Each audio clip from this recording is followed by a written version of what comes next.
হরে কৃষ্ণ। আমার প্রিয় বন্ধু বান্ধবীগণ, আজ আমি একুপ্রেশার ট্রিটমেন্টের দ্বারা কিভাবে সাইনাস প্রতিরোধ করা যায় তা বলবো। অধিকাংশ নারী পুরুষই সাইনাস রোগে ভুগিতেছেন। সকালবেলা ঘুম থেকে উঠে 10-15টা হেঁচি দেন, তারপর তারা অনেক কষ্ট পান, তারপর ডাক্তারের শরণাপন্ন হন। ডাক্তার তাদেরকে অনেকগুলা মেডিসিন দিয়ে দেয়। মেডিসিন খাওয়ার পর তারা বুকটা পুরো মাত্রায় ভালো হয়ে যায়। আবার যখন মেডিসিন বন্ধ করেন তারা আবার পুনরায় শুরু হয়ে যায় হেঁচি দেওয়া।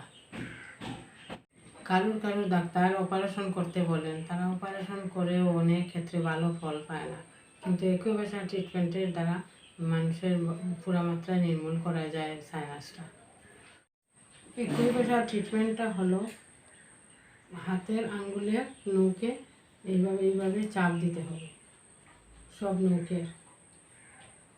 তাছাড়া পায়ের নৌকেরও এইভাবে চাপ দিতে হবে।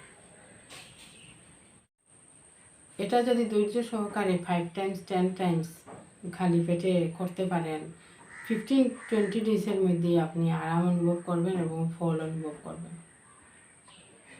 যাদের বেশি সাইনাস হয় তারা এই জায়গাটায়, নাকের এই জায়গায়, এখানে আর কপালের এখানে চাপ দিতে পারবেন দিনের যে কোনো সময়।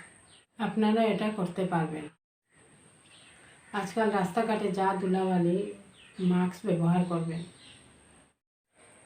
নমস্কার, আজ এই পর্যন্তই। আগামীতে দেখা হবে।